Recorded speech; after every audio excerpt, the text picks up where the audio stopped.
Hello, and welcome to today's webinar. A special thank you to our webinar sponsor, ServiceNow. To learn more about ServiceNow, view their on-demand webinar, how ServiceNow uses its HR and workplace service delivery solutions to transform the flow of work by using the QR code on the screen or the link that I will put in the chat panel for you. The webinar will cover how ServiceNow HR and Workplace Service Delivery Solutions delivers unified, productive employee experiences. I would now like to introduce your speakers for today, Mary Faulkner, Principal at IA, and Kimberly Carroll, Managing Principal at IA. Mary, you have the floor. So welcome, everyone. I'm Mary Faulkner, and the voice that you will hear in just a moment is Kimberly Carroll. And we are thrilled to be able to present this webinar and topic to you. It is a topic that is near and dear to our hearts in the work that we do with organizations when we help them with things like process optimization and strategic planning. There's a real tension between what we claim is culture and what people actually do within the organization. So that can lead to challenges in getting things done in an efficient and effective manner. It also can really hinder any attempts to change behavior, change the way you do things within the organization. We really start to notice it when it comes to building those ideal future state processes. The culture that they were so proud of, that they wanted us to know during that current state assessment, suddenly becomes the reason why they can't possibly make the changes that they said that they really needed. And our belief is that it's not the culture that's really the problem in this situation, it's the behaviors. So let's go over what we're going to talk about today. We want to share some of the things that we hear within our clients and other organizations that we speak to. We'll talk about what is culture itself. We'll give you some examples with that reality check piece of what's actually happening in the world today. We'll give you some tips along the way of how you can address the issue, as well as some two big ones towards the end. And then just a reminder of some of the things that you can do to be able to move towards that new way forward. And we will have our contact information on the last slide so that you'll be able to see it. So don't be frantically looking us up at LinkedIn, but we would love to be able to connect with you at the end. We do have some time for Q&A at the end, but please don't feel like you have to wait till then to post a question or to put something in the chat. We love this to be very interactive. Kimberly and I are very chatty, so we will do our best to make sure that we address any questions that people have, okay? So let's get started. As I stated earlier, we hear a lot of reasons why people struggle to make changes, or if they do make that change, to make those changes stick. The quotes that you see here on the screen today, these are things that people have actually said to us when we're working with them on process optimization. Do any of them sound familiar to you? Have any of you actually said some of these things while you were going through a change management project? The one that really sticks out to us is that we've tried, but it's not our culture. This one is one that we hear quite often, and it sticks out because culture is such a buzzword that it's used to excuse all manner of activity, whether it's process, policy, whatever it might be. We just hear, well, it's not our culture. It's one that, and when you talk about culture, it seems difficult to define very easily. So we wanted to take a shot at defining culture in a way that really sets the context for the rest of the conversation that we're going to have today, so that you truly understand why we're approaching it the way that we do, and then how it is really impacting your ability to make lasting changes because you're just focused too much on the culture. And Mary, before you get off this slide, I'm so sorry. The other one that really stands out. Interactive everything. So the one that really stands out, I mean, I'm hoping a lot of these stand out to everybody, but is managers don't want to do the work of HR. That one, because we talk a lot about, you're going to hear that a lot as we move forward in this webinar or this presentation, because that one we hear a lot is that, managers are just not equipped, or we don't trust our managers, or they don't really want to do that work. So it's quite fascinating to us that is something that is coming out in the world today, is that managers don't want to do the work of HR. So anyway, I just wanted to call that one out too. No, yeah, thank you. No, thank you. Yeah, that's one of the big one that we hear a lot, and we address it all the time. So you'll see it later on in the conversation. So there are a lot of different ways for you to define culture. You're going to find all sorts of references out there. In fact, I decided to Google the term today, and there were about 8.9 billion with a B results. So there is not one definition of culture out there. This is a definition that I really like. I've spoken and studied culture a lot, and not only with IA, but also in the previous life. And the thing to really think about is when you read through this, I'm not going to read you through the definition, but what it really comes down to is that culture is how work gets done in an organization. It's the things, the levers that are being pushed or pulled to really accomplish the goals, and it encompasses all sorts of things. Culture is not a one-size-fits-all kind of thing, and neither is it fully fixed. It's constantly changing. It's constantly evolving, depending on where you sit in the organization, depending on who you report to in the organization, whether you are in the field or at corporate. There's all these different things that really inform what culture is. Things like processes, policies, approvals, the type of work that you're doing, the type of employees that you have, and yes, the behaviors that you have within your organization tie into that culture. What really drives what we're talking about today is that behavior piece, because the behaviors that an organization tolerates and rewards are impacting your culture. And so that behavior piece is where there's that disconnect between what your aspirational culture is, what you say your culture is and what you want it to be, and what your actual culture is and how it's impacting your ability to do work in the office. So people like to say that they are one type of culture. We are this type of culture. We are that type of culture. And you'll see a few in just a moment. But we say we're this culture. We are a meritocracy. We are an achiever culture. We are this, we are that. And a lot of them sound great. They're usually shared in a way that's very positive. But there is absolutely a dark side to behaviors that can lurk behind those culture types. So I'm going to turn it over to Kimberly, who's going to walk you through a few of the cultures that we have heard over and over again as reasons why things can't get done. Kimberly. Absolutely. So very excited to be talking about this because Mary and I have been doing a lot of process optimization and strategic roadmap work with our clients lately. And as we're going through our current state assessment of their current processes, we hear a lot about culture. Well, our culture is driving us to do that. Our culture is this, is that. And we've come up with there's several cultures. There's so many cultures out there, but we've kind of narrowed it down to the 4 that have resonated with us over the last couple of years with the work we've been doing. So when you think of culture, we cannot be using it as an excuse for bad business process or bad behavior within the organization. So we're going to go deeper into each one of these cultures, but really our main focus is really culture. You have to have culture. You have to have a belief in what you're doing. Everybody needs to be on the same page about why you're doing certain things. And culture can be great, but it can also be a detriment to business process. So, Mary, if we move on to the next one, let's dig into serving culture. This one, I'm going to say all 4 of these we hear a lot, but serving culture, we keep hearing this one a lot. Is HR? We want to focus on making it easier for our leadership, making it easier for our employees or team members, making it easy on the organization. However, are you really making it easy when you are managed or being a serving culture, and that you think that HR should serve everybody from a transactional space? We think no, and we think that business process does not equate to good service or good customer service. Fixing those processes, making it easier for your leaders or managers, making it easier for your employees to interact with your processes, making it so simple that they can just really turn it around on their own.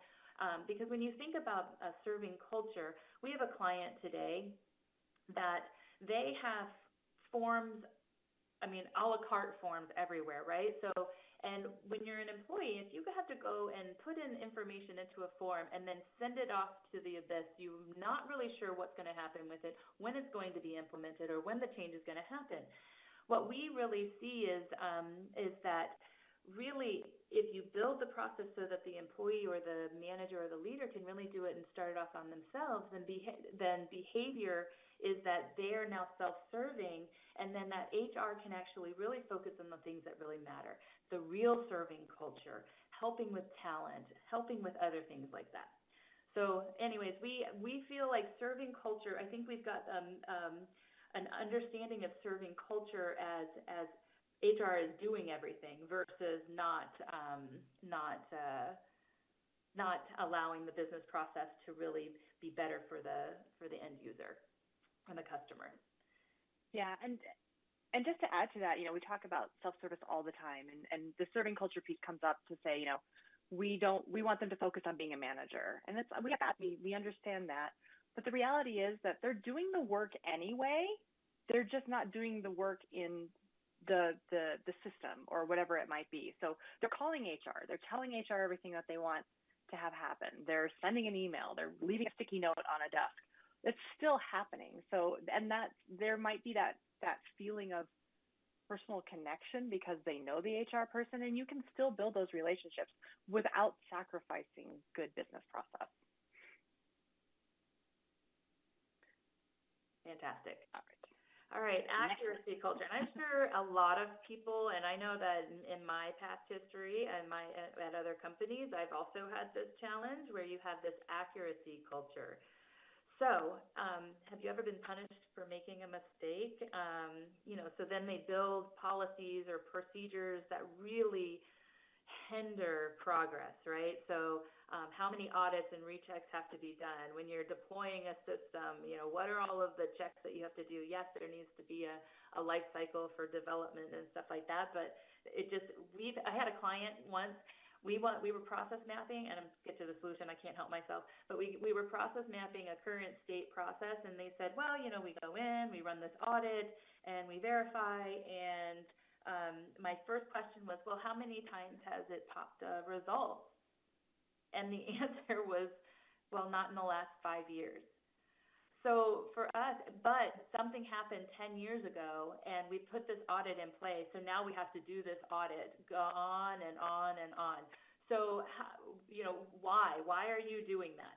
So for us, it's really about be honest about what really happened, and really, if you want to audit something, sure, but embrace the fact that something gets fixed. You audit. Then you turn off that audit. You don't just continue to audit just to do it because it's a check on the box. So for us, it's really understanding. Yes, you want to be accurate. You want to make sure that that's right, but you also want to make sure that the business process isn't developed just for all of those exceptions that are happening that happened 10 years ago, 5 years ago, or even a year ago. It's work through the process, add in automation, add in governance, and make sure that you're reviewing and monitoring and managing those processes so that you actually then go back to having good business process. Anything you would add, Mary? Yeah, for this one, the biggest thing it's that be honest about what really happens and how recently. Those of you who are in HR and you have listened to employees complain about something or you're pointing out something happened, and when you really dig into it, it happened once 7 years ago to one person who's not even there anymore, and yet you're reacting to something that isn't really your current reality. So that piece of it's good to be accurate, and there are a lot of you who are in a regulated industry where accuracy saves lives, and we totally get that. We're not saying that you shouldn't be accurate. What we're saying is that there is this shadow process that gets built up to try to shield everyone from perceived attacks that they might get if it's not accurate. But when really it doesn't happen all that often, and you can use your system so much better to help automate all of that. So just really focus in on the reality of your situation. Fantastic. All right, I won't cuss on this one, but it's the get stuff done. I like this one. This is one of my favorites. This one and the next one are kind of my favorite ones because this was an actual quote we put on a readout to an executive team because this is something that happens all the time, right? So HR is they like to solve problems. And really what that means is that you are always solving problems instead of allowing the organization to evolve. And really, when you think about standardization of your processes with clear actors, and don't allow bad hero behavior. So there's a lot of times where somebody will come in and they'll put a process together, and or you're a startup company and it's just like everybody does everything to get things moving forward. There's people within the organization that have grown up in an organization that just become the go-to person, right? So you've got a person that has been there for a long time, and they like to be the single point of failure. I hate to say it like that, but they like to be a single point of failure. And a lot of, I mean, we've all been around there where we want to be the person that everybody goes to, but you're hindering good business process at this point. When you're trying to just get stuff done, instead of building standardized processes, you're just going through the motions and not ever really looking at it. We also talk a lot about with our clients around business process owners and really defining business process so that it is across the board, looking at the whole organization so that those owners are really the ones that are the go-to people for process changes, but really building those standard processes. That's what they would do. But I don't know how everybody else feels on this call, but this one really resonates with me as what we've been hearing from our clients is we just have to get it done. It doesn't matter. If they reach out, we're just going to do it. Or, I'm sorry, I have one more example, is there's an escalation process that really isn't defined anywhere, right? And the get stuff done means that somebody is escalating up to one side and it comes down to the other side, and there's no ability to push back on that. You just have to get it done. Anything you'd add, Mary? Yeah, or just people don't talk to each other. So one escalation process is running on one side of the business and another escalation process is happening on the other side of the business, and they don't talk to each other. This is a classic case of if everybody owns it, nobody owns it. You've probably all been there. And key here that I would just point out too is don't reward that bad hero behavior. There is a tendency if somebody works a 16-hour day for 5 days in a row to get something done, but they did it because they didn't follow process. They didn't reach out for help for people who could help them. They were creating their own problems. If you reward that kind of behavior, they're going to do it again. So that's why we're really focusing on those owners, clear actors, and standard process. Mm-hmm. All right, number 4. This is another one that's really near and dear to my heart. We have several clients that are going through this kind of culture behavior. I say culture, not behavior, but they allow bad business practices because of their entrepreneurial spirit or culture. So really the company is also, you're always focused on innovation, right? So you really want to be able to innovate and make it easy or be able to have those real strong changes in your organization from a business perspective. But when you think about that, they forget to consult with their business partners and consider up and downstream impacts to some of the decisions that are being made from an innovation perspective. If you're going to change, we had a client that we were just working with, and they said, oh, we're going to go global. No plan. Don't really understand how to go global. They just decided to go global, and their business processes suffered from it.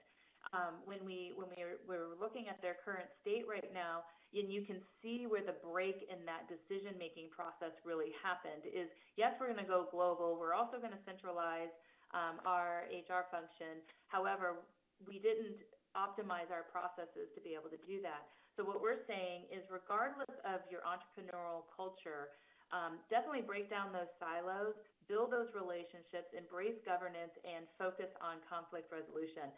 Really think about the issues that happen across the organization as you're building out your business processes.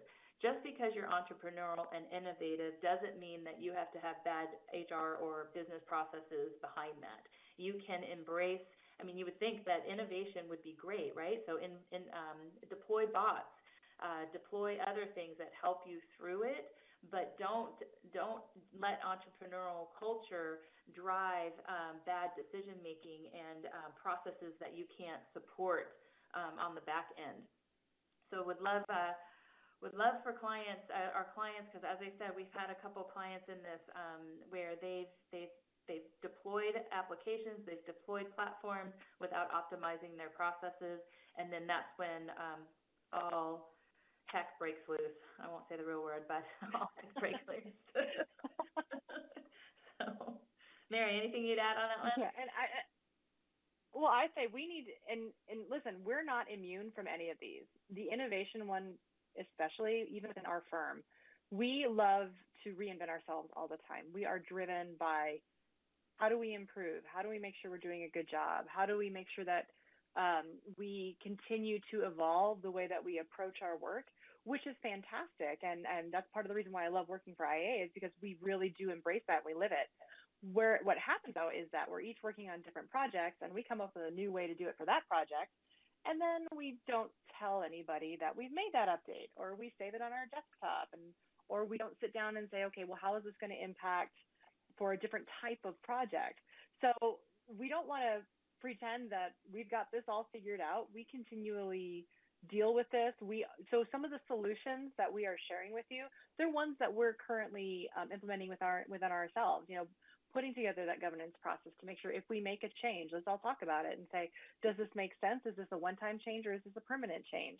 So it's an ongoing piece, and you really need to make sure that you're committed to it, because it's so easy when you're busy to just make the change and go forward. So I just wanted to call us out and just be really transparent about the fact that we haven't figured it all out either. We think we're in a better position today because of some of the changes that we've been able to implement. So learn from us in terms of the innovation piece. But being innovative, there's that element of it's better to ask forgiveness than permission. And I'd say yes sometimes. So we do want to move people forward, but you need to bring the whole team with you. So we've talked about different types of cultures out there. So hopefully we've given you some ideas of how you can address very specific excuses that you hear, and just in kind of some of those generally. But when we think about the entire issue about change management and changing behavior, there's a couple of big categories that we want to dive into, and Kimberly, jump in at any time on this one. So the first thing that we would recommend that you do is when you talk about behavior, talk about it in a way that encourages change.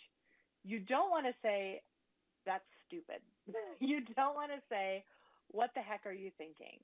It's really focusing on the outcomes that you want to achieve. What are the goals that you're trying to get to within your organization? How will that behavior change help achieve that goal? Tale as old of time, focus on how it helps them. If they change that behavior, some of the examples that we've been sharing with you, that single point of failure person, or the person who feels like they have to work super long hours, you can tell them, if you don't have to do that anymore, now you have time to do other things. You have time to be more strategic. You have time to go back and really think through your process in a better way, rather than spending all your time in transactional. The piece on this one that we don't want to lose sight of is the fact that a lot of people, when we're doing this process optimization, they come from a place of fear when they're resisting that change, because we're talking about a change to their job, or we're talking about a change to the work that they're doing. And for those people for whom they've been doing that role for a long time, it's scary to think that maybe my role is not going to be important anymore. So the piece here is to really be able to say, your work is just going to be different. We would say challenge perceptions. You heard us talk about that throughout.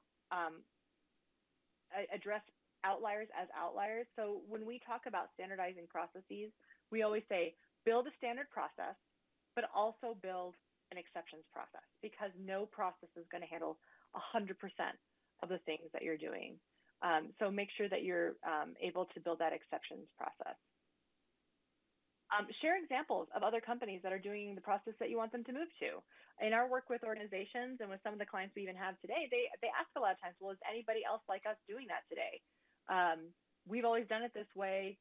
Give us an example of someone. We have a client who's pondering the move to position management. That's a big change for them, and that will take a lot of work, and they want to talk to someone else who's gone through the process, who's gone through that change, and find out what was it like.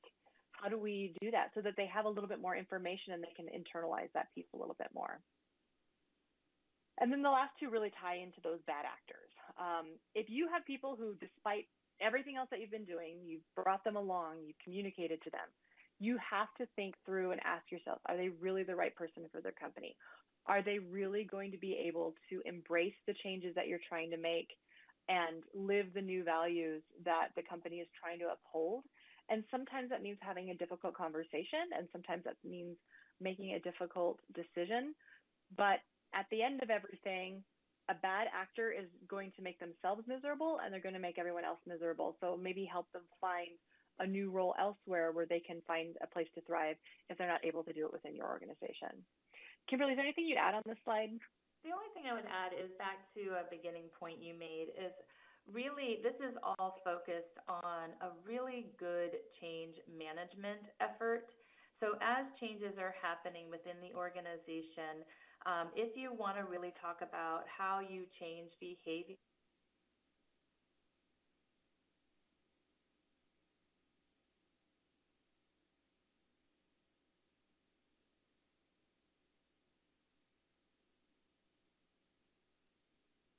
well, really, they're not. HR is not doing the work of. They are doing the work of a manager. It's the opposite, right? So HR is actually doing the work of a manager. A manager really needs to understand their role in the organization as a leader and managing their teams. So it's really putting it back on them so that we can go back through all of these, focusing on the goal and challenging perceptions. The perception is that HR is supposed to do the transaction for the manager, and that's just not true. So really, we focus a lot of our effort on change management and really thinking about changes in the organization so that you can move the organization forward and change behavior at the same time.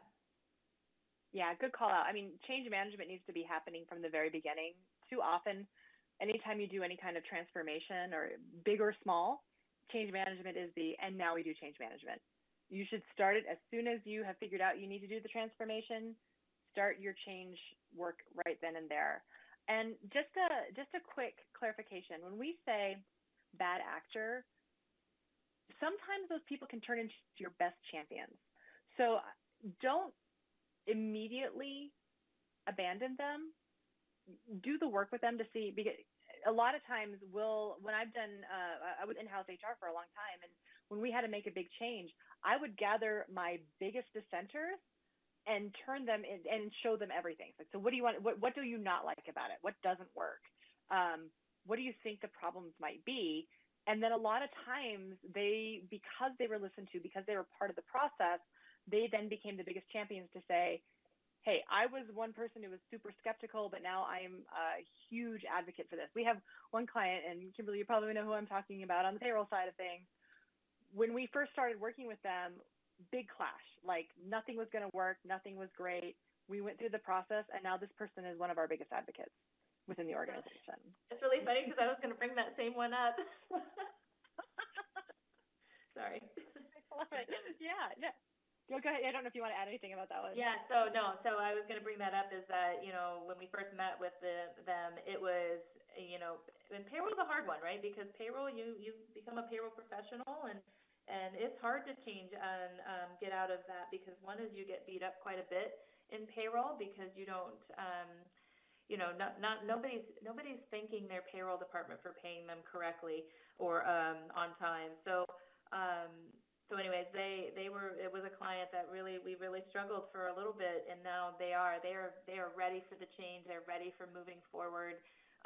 They're ready for standardization of their payroll process, even changing roles, responsibilities, and the org structure of the payroll team. So it's been quite fascinating to watch that.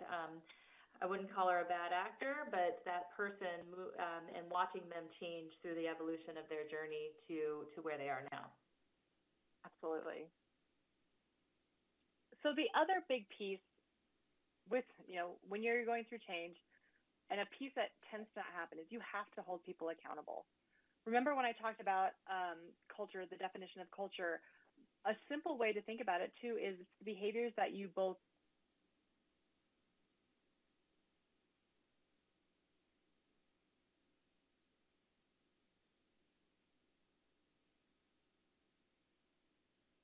will never make the change stick, and you will never have behaviors that will keep your culture moving in the direction that you want it to. So one of the first things that you can really do to hold your people accountable is you need to both define and communicate your culture to all employees. This is what we're trying to become, what our goals are, how we will measure that, how we are going to talk about our culture in every way, what it means to us, and also where are you today, and if you're there, and what are the steps that you're going to take to get there. So when you state a culture, we're a high driving culture. Great. What does that mean? What does that look like? What are the behaviors that are associated with that? How will we measure that? And that ties into that second piece of measuring, analyzing, and reporting on all the activities that matter. We are huge advocates of scorecards. Can you look at what is happening within your business, both lead and lag indicators, looking at the efficiency of what's going on, looking at error rates, but also looking at time in between steps, looking at who is adopting the technology, adopting the process, following the process that's supposed to be, using those scorecards to really address what's going on in the organization. Automate as much as you can so the system holds people accountable versus relying 100% on human behavior. A lot of times in older systems, when we're working with clients, we hear them say things like, well, thinking of one where they have to go in and validate that a birth date it happened within a time that would make them legal to work at the organization. That should be a validation. That is something that you can hold it accountable. If you have a field that people keep forgetting to fill out and then you have to go back and ask them about it, make it a required field. Make it so they can't submit something unless that field is filled out. So there's things that you can do within the system to help hold people accountable without having to be confrontational in any way. You heard us talk about it earlier, defining those business process owners. So those business process owners are people who really think about that end to end. What is it that has to happen? One of the big ones that we've been working on lately are sort of that whole candidate life cycle from requisition all the way to onboarding and beyond. So who's going to own that process? Who's going to be the one who has the oversight over all of it, and then make sure that they are running that governance process to if there's a change that's needed, the business process owner is aware, they're getting all the stakeholders involved, having the conversations, understanding upstream and downstream impacts. But it's that piece of really making sure that people know who to go to if there's a question, that if the process is broken in some way, who's the one point of contact that you can go to and let them know. Too often in businesses, it's a bunch of people sitting around an office complaining that something's not working and nobody knows who to tell what the problem is. So that's why we're really big advocates of defining those business process owners. And then Kimberly talked about it earlier, that idea of developing an escalation process that upholds the stated goals of the process. You never want to build a process that makes it okay for somebody to push back, goes up the chain. The people at the top of the chain have no idea what's trying to be accomplished. They just want it off their desk. So they say, you know what, just do it. And so it goes back down, and now that accountability has been shot. So really make sure that escalation process communicates to all the stakeholders of what it is that you're trying to achieve with this process so that they're all aligned with the ultimate outcome. Anything on this one, Kimberly, that you would add? I'll say all of those tie together, but it all starts from the top, right? So is defining that culture and everybody understanding it and everybody embracing it, and then it goes back to those bad actors. And if they can't embrace it, are they the right fit for the organization? Mm-hmm. Accountability is a tough one, especially for those who are in sort of that service organization. If you're HR, IT, you're not necessarily driving revenue or anything for an organization. So going back to the previous slide where we talked about talking about behaviors in a way that encourages them to change. So what is the impact of not holding somebody accountable? If somebody is not doing it the way that be showing them how it is, how it's going to impact downstream. I think back to when I I created a new talent acquisition process and approval process, and people were trying to go around it. And I finally just sat down and I showed them our data and just said, listen, if you go around your process, these are all the steps that are held up because you would not do what you're supposed to do. And now I've got 10 other people who are waiting because you followed out of the process.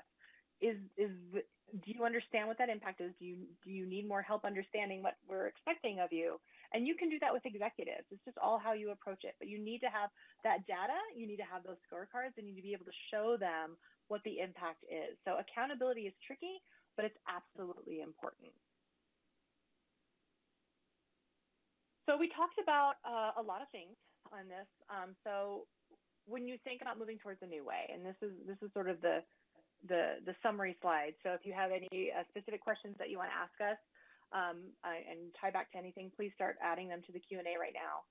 But when you're thinking about moving forward, encourage behavior that is culture proof. So having that culture is great, but you need to have the behaviors that support them. So managers, they need to own their teams. They need to own their team's data. They need to own their team's development. They need to own their team's PTO, leave requirements, whatever it might be. It doesn't mean that they're putting them on leave, but they need to understand who their people are and understand the needs of their people and be able to direct them to the processes that are going to get them what they need. HR, you need to own the definition of the processes that you own. You need to sit and work with all of your stakeholders and say, this is what we need the process to do. Too often, IT is dictating how a process works because of technology. There's an opportunity there for HR and IT to work together to really find the solution for the process that HR is defining. Every business process that you create, it needs to serve your culture. One that I like to use as an example of a process that could be misaligned with your culture is a travel expense report. So if you say that we have empowered our people and we believe that they are good stewards of their resources and we completely agree with them, and then you dictate every single little thing. If they need to upload proof that they an itemized receipt for everything, you limit the amount of tips that they're allowed to give, you add all of this administration around it. What you're telling your people is, we don't trust you. We've built this process that's so micromanaged that even though you're saying you're an empowerment culture, you're not really. Or approval processes. 10 people have to approve the purchase of a pen. That is contrary to empowerment culture. So when you build a business process, make sure it's in service to your culture. And then that last piece of governance breaks down silos. As much as you like to believe that we can all do this, we own our thing, it doesn't impact what they're doing, it does. It is too interconnected, especially if you're on a cloud-based system. Everybody touches everybody else appropriately. And so if you have that governance piece, it brings all the right people into the conversation at the right time to be able to make good decisions. Anything you'd add to this slide, Kimberly? I just think that everything works together from top to bottom here, and really where HR sits is to help guide the organization in those best practices for these business processes. Managers owning their data, and back to the change management, is as managers say, we don't want to do HR's work, but we want them to own their teams, reminding managers that they already own their teams. However, they need to actually own their team's data as well. So it's not just owning their teams, it's owning their team's data. So really, and then I'm gonna almost get on my soapbox a little bit about governance. Governance is such a loosely used term. When we think of governance, we really think of HR business processes or business process governance and systems governance. And what Mary was saying about how technology or IT has taken over and they really dictate how the business process should be run, we want to flip that back to the business where they're owning those business processes so that they can then prioritize the changes that are going into the system based on their market studies of what other their companies are doing, what the changes are in the environment. I mean, you think about what we're just coming out of with COVID and how everything had to change there. Well, HR was in the center of that, and they really needed to drive the changes for that. So for us, it's really important to have governance, and that HR and their business partners really come together to really manage and make changes to those businesses, and then holding managers accountable for the work that they need to do. Absolutely. So those are the slides that we have ready for you. And here's our content, or our contact information. We want you to stalk us. We're going to be at HR Tech Live this year. So if you're at HR Tech, we'd love to talk to you. But we're going to open it for Q&A. And I think we're sharing these slides afterwards. I see a lot of questions and comments about it. So if you didn't get a screenshot, that's okay. You're going to get a copy. Get the slides, yeah. Yeah, no worries. Okay. All right. So for Q&A, are we going to take them, or is someone going to read them to us? I'm sorry. We're really prepared for this section, can you tell? I'm trying to get to the top of it. It says, okay, so the first one, those are all about slides. Let me get to this one. Oops. It just moved down. I apologize. So the first one is, why are you including accounting in the segment? I'm not sure I understand what that question was. So if you could rewrite that question, that would be great. The next one is, when the manager in HR does not own her team, how best can the team proceed? Mary, you want to take that one? Oh, so if the manager in HR does not own the team. So that's some of that very specific piece around showing what is happening and what the impact is of that behavior. So part of that is if you're claiming you're in an empowerment culture and yet you're really in a command and control hierarchical culture, there's a challenge there because sometimes people will not listen to you unless you have the title. So this is where that all-important ability to influence behavior, really setting up that relationship building capability, is where you are going to go and show people what the impact of that behavior really is. So yes, ideally you have support from all of senior leadership for the processes that you've put together, the behaviors, expectations that you put together. But if somebody's not following your process, I always go to the person, the bad actor, first to understand why. So I've always come at people who follow outside of practice to say, if they're going outside of the process, people seldom do it out of spite. Sometimes they do, sometimes they don't. But most of the time, either they don't understand the process or they don't like it for some reason because they don't understand why it's been built that way. So I come from a place of asking questions first and then showing the impact of why we do it that way. Will you have to escalate to that person's actual leadership? Potentially, but start with that person first and come from a place of explaining and hoping to educate them as to the why. Trying to find other questions too. So more questions, more fun. I'm sorry, we've got people putting questions in the chat and people putting questions in the Q&A, so we're trying to find some of the other pieces as well. Oh, somebody asked this question. I love that you asked this question. What happens with the people who won't get on the program and they happen to be the owner's sons? This is a great question. And I've worked in organizations where a lot of our like our retailers and such were family-owned businesses. And this is one of those things where you use the same techniques to try to explain why the impact is happening. And if they still won't change, that is a decision you need to make. Are you okay with that? Is that the culture? That's the culture. If ownership will not keep their family accountable and hold their family accountable for what's going on, that is the culture, and you might have a decision to make on that. Kimberly, I don't know if you would add anything on that one. Yeah, that one's a hard one because it's you have to if your culture is not to allow for open conversation about bad behavior, even if it's the owner's son, I guess you have to decide what is best for the organization. Is it to have that conversation with the owner, or if not, I mean, it's a hard one because of that challenge is that personal relationship. Yeah, it is. Here's another one. Maybe this might be good one for you, Kimberly. What are your recommendations for capturing/collecting information that will help you define what an organization's culture has been or is currently? Yeah. So we have used process mapping as a good way for us to understand culture and behavior. It's not just culture, but behavior. But really, if you could survey, I love surveys, and I can't believe I'm actually saying survey, but really, if you could really think about, it's not about capturing your culture, it's about understanding. Do you really want to capture your culture from the organization, or do you all should you be really defining what your culture is? So really, should culture come from the bottom up or the top down? I think those are some decisions that have to be made.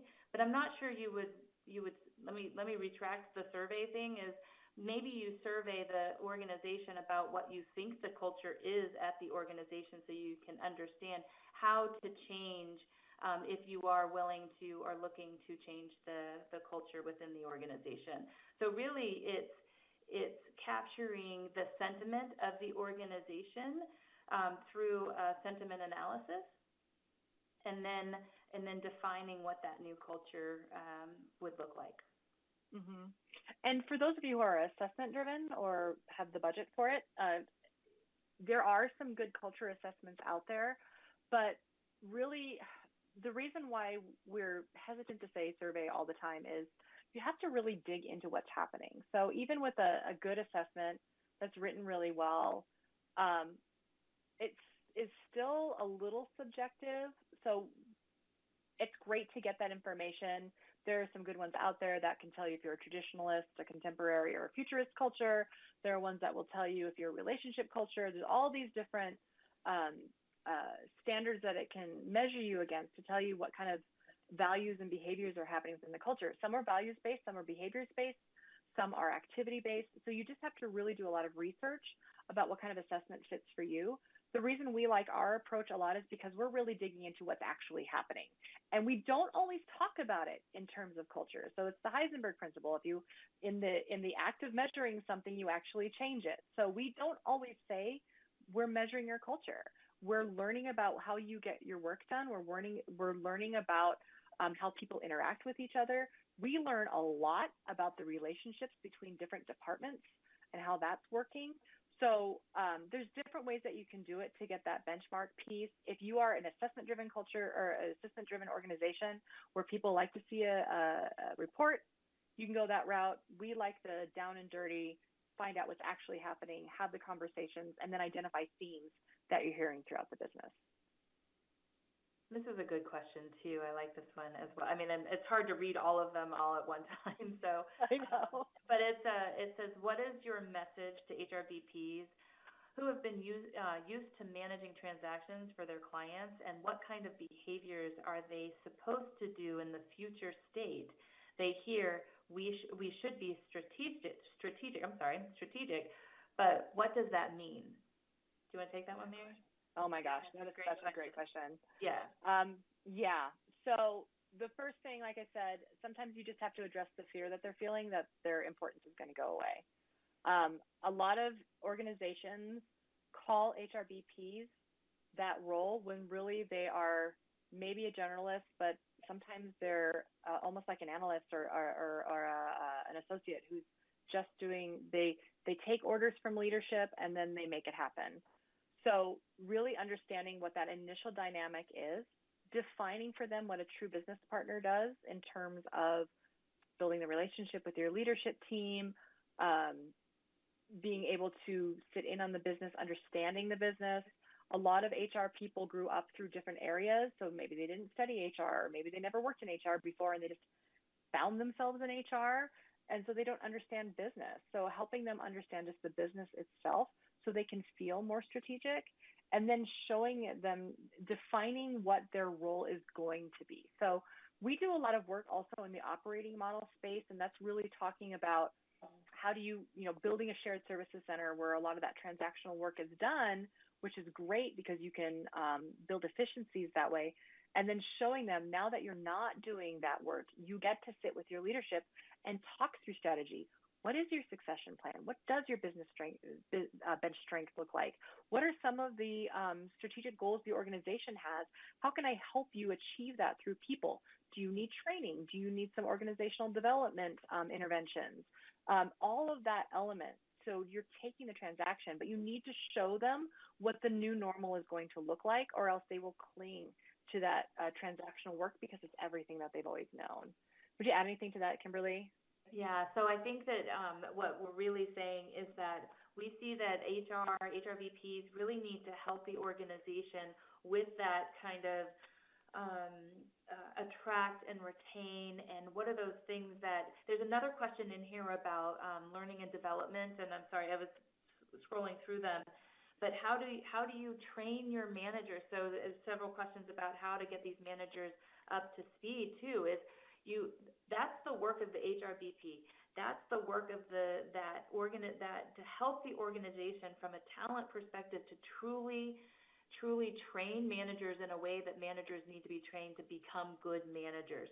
And then it's also about the HRBP really, as Mary was saying, understanding what the organizational goals are. If you are a organization that has multiple business units, you have multiple HRBPs, them working across the organization to make sure that they're really considering the entire organization, not just one business unit, but working across to build programs that really help the organization from a talent perspective. Also, with the managers, and you probably have seen this in other organizations, at least I've seen it, where individual contributors are great individual contributors and they get promoted to manager but have no success at management because they've never been really trained on the expectations of management. That's where HR can really help, is put those training programs together, really help engage those managers, get them at the beginning of what it is to be a good manager. We used to do that at a former not client of mine, but where I used to work prior to coming to IA, and we would put those programs together to really help elevate our managers and really set the expectations of what their roles were within the organization. So there is so much from a strategy perspective that HRBPs can do, but they are definitely managing transactional work right now, but we want to elevate them, try to elevate them to do more of that kind of talent work across the organization. Yeah, and I love that you brought up managers need to understand what their role is and what they own. I remember one place I worked, I had an executive. I was talking to them about something about, it was performance management related, and we're going through the process, and I was explaining to why we set up a certain timeline, why we set the process up that way. We talked to his part of the organization and listened to what their needs were, blah, blah, blah, blah, blah. And I said, and this is what we came up with. And he's like, well, that's not what I want to do. And I said, well, I understand that, but this is what we made a decision as an organization. And he just said, you're not being a good business partner right now.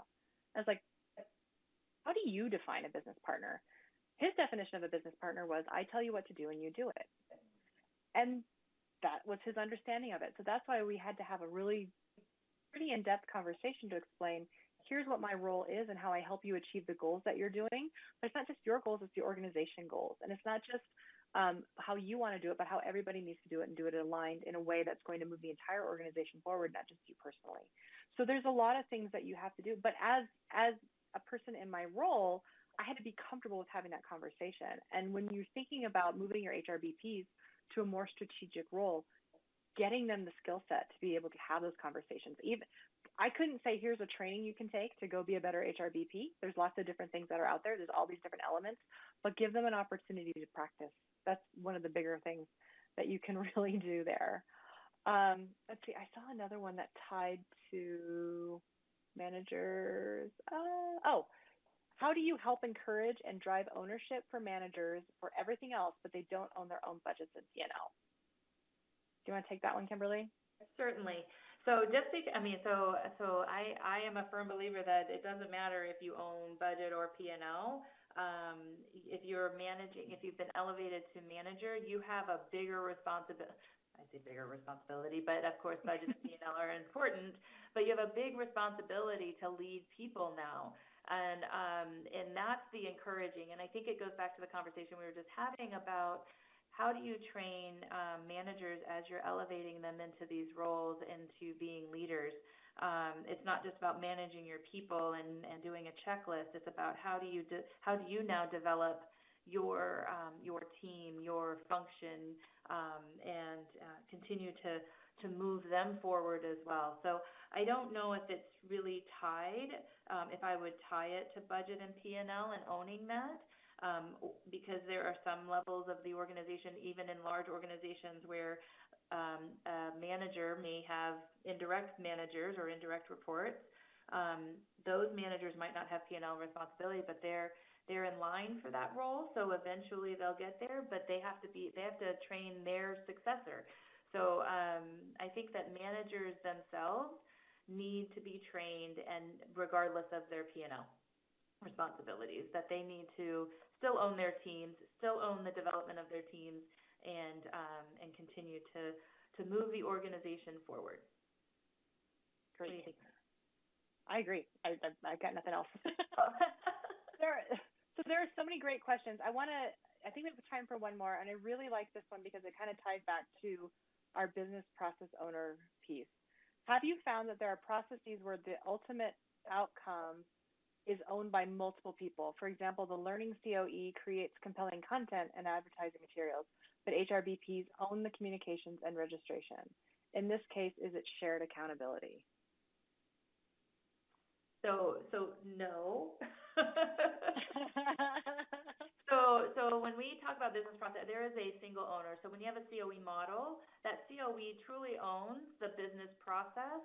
There could be execution of the business process, not only by an HRBP, but it could also be execution within a shared services model if you have that as well.